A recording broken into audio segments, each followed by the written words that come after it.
Slăvit să fie Domnul! Bine ați venit la acest clip. Doresc ca acest clip să vă fie spre folos vostru. Doresc ca Dumnezeu să vă binecuvinteze. Am hotărât ca să fac o serie de clipuri scurte, nu lungi, care le-am numit așa, sfaturi utile în vremuri dificile. Și doresc ca Dumnezeu să-ți vorbească prin aceste sfaturi, să iei decizii sănătoase în ceea ce privește viața de credință și viața creștinului, atât din punct de vedere spiritual, cât și din punct de vedere economic. De data aceasta doresc să vin în sprijinul celor care doresc să iau o decizie de a pleca la muncă în străinătate. E o decizie foarte importantă și câteva sfaturi utile care te vor ajuta ca să poți să fii un bun creștin, un slujitor al lui Dumnezeu. De aceea, dacă ești un tânăr care dorește să plece în străinătate și încă locuiești cu părinții, trebuie să ai acordul părinților. Pentru că părinții tăi s-ar putea să fie investiți o sumă sănătoasă sau niște bani care să dețină a-ți face niște studii și apoi îi dezamăgești pentru că ei își doresc ca tu să profesezi în țară datorită faptului că au investit suma asta în tine. Fii înțelept și convinge-i ca ei să-ți dea acordul să poți pleca, că atunci vei fi un tânăr binecuvântat și unde vei merge, îți va merge bine. Dumnezeu va lăsa binecuvântarea Lui peste tine. Apoi, dacă ești un bărbat sau femeie dintr-o familie creștină, evident trebuie să vă puneți de acord în familie pentru lucrul acesta. Adică perioada pentru care voi plecați în străinătate trebuie să fie cât mai scurtă, dacă nu este posibilitatea să plecați cu întreaga familie. Dar de preferat este să pleci cu familia. Da, se întâmplă situații în care din punct de vedere economic nu ai posibilitatea să pleci cu familia și atunci pleacă unul dintre soți pentru o perioadă cât mai scurtă până când reușește să-și aducă familia. Evident, în străinătate, ca să poți să-ți aduni niște bănuți, îți trebuie ca să ai câțiva ani, o perioadă de acomodare și așa mai departe.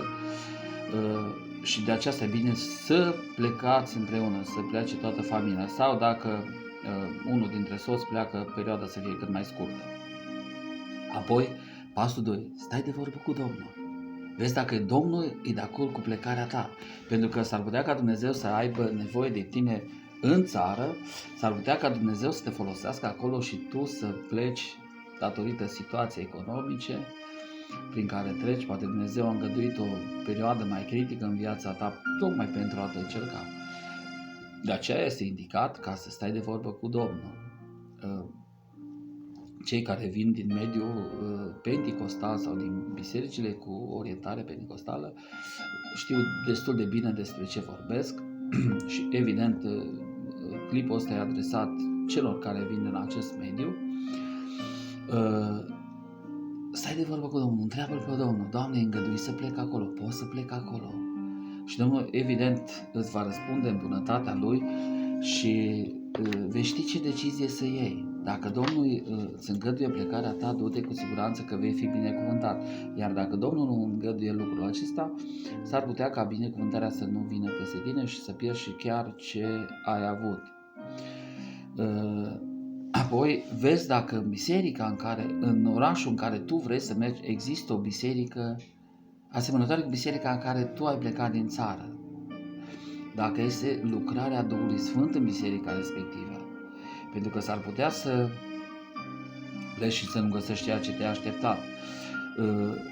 Dacă nu este în orașul în care tu mergi o biserică creștină evanghelică, asemănătoare cu biserica în care tu ai crescut, vezi cât de aproape este o altă biserică, dar ideea e ca să nu stai fără biserică. Și dacă nu este biserică cât mai aproape acolo, îți recomand ca să nu te duci. Caută un alt oraș unde există biserică, pentru că fără biserică, cu siguranță vei scădea din punct de vedere spiritual, te vei usca, pentru că n-ai o modalitate în care să rănești sufletul. Apoi, dacă există o distanță foarte mare din punct de vedere economic, va fi foarte costisitor, vei ajunge foarte rar la biserică, adică poate o dată pe săptămână, și asta nu-i benefic. Deci, în străinătate, mulți oameni care au avut o creștere bună spirituală s-au pierdut datorită faptului că doreau să câștige bani mai mulți, au muncit mai mult decât trebuia și n-au mai ajuns la biserică, neavând părtășie și comuniune cu frații, te pierzi. De aceea e bine ca să te interesezi foarte bine din orașul unde mergi, biserica în care vrei să slujești și la ce distanță este biserica din care tu vrei să faci parte. Cum alegi biserica în care tu vrei să slujești? Vorbesc despre bisericile penticostale, 3 caracteristici importante pe care trebuie să le aibă biserica din care tu faci parte. 1. Biserica din care tu vrei să faci parte, trebuie să existe libertatea lucrării Duhului Sfânt. Și cei care vin din Biserica Evanghelică Penticostală trebuie să știe lucrurile astea. În biserica respectivă trebuie să existe stăruință pentru lucrarea Duhului Sfânt, prorocii, descoperiri, vindecări, da, Dumnezeu să-și manifeste lucrarea prin lucrarea Duhului Sfânt, chiar și prin darul vindecărilor. Deci astea sunt niște caracteristici importante pentru biserica din care tu vrei să faci parte. Dacă libertatea lucrării Duhului Sfânt există în biserica asta, e un pas înainte și poți să rămâi acolo. Apoi dacă punctul 2 sau pasul 2, trebuie să te interesezi dacă în biserica aia se întorc oameni la mântuire. Dacă în biserica aia exista boteze, evident nu te duci acolo, gata, în primele 2-3 zile ai devenit membru și poate niște cântări sau știu o predică te-a duce, nu. Stai o perioadă, nu lungă, pentru că nu e normal să stai o perioadă lungă în care să nu faci parte dintr-o biserică, dar cred că o perioadă de o lună de zile tu îți dai seama ce fel de biserică e acolo, dacă ești un om spiritual și un om plin de Duhul Sfânt, un om care a avut experiența lucrării Duhului Sfânt. Deci trebuie să te interesezi când ați avut ultimul botez? Păi acum 2 ani s-a botezat un om. Înseamnă că acolo e o problemă.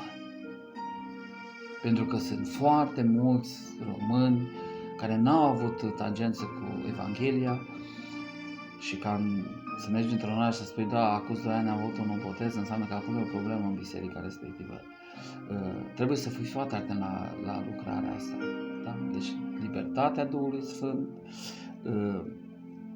convertirea celor nemântuiți, evident botez în apă, 4 manifestările darurilor de vindecare. Repet, dacă oamenii se vindecă atât sufletește, cât și din punct de vedere fizic, înseamnă că acolo este Dumnezeu. Acolo poți să rămâi.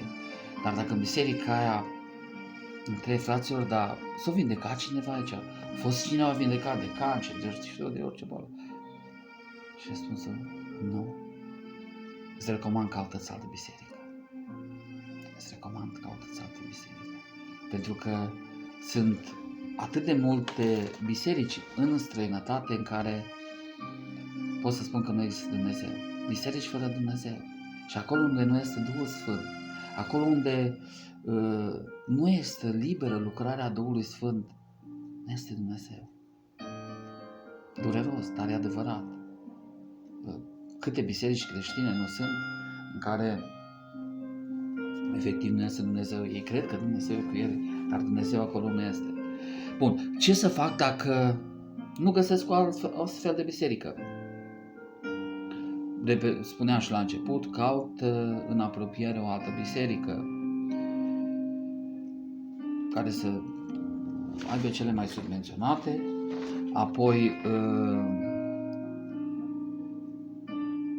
nu uita și nu renunța să mergi la biserică, chiar dacă va fi departe, ajungi în orașul respectiv, pune-ți toate eforturile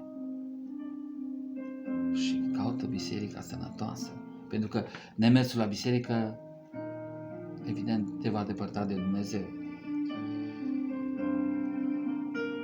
Dacă distanța e destul de mare, e indicat să cauți domiciliul, să schimbi domiciliul în orașul care este biserica sănătoasă. Sper că acest clip să-ți fie de folos și doresc ca Dumnezeu să te binecuvinteze în decizii sănătoase pentru a alege biserica și nu uita. Biserica în care nu este libertatea Duhului Sfânt, biserica în care nu se fac stăruințe, biserica în care nu se fac vindecări. Lasă acolo. Du-te mai departe. Fii binecuvântat în decizia pe care o iei. Amin.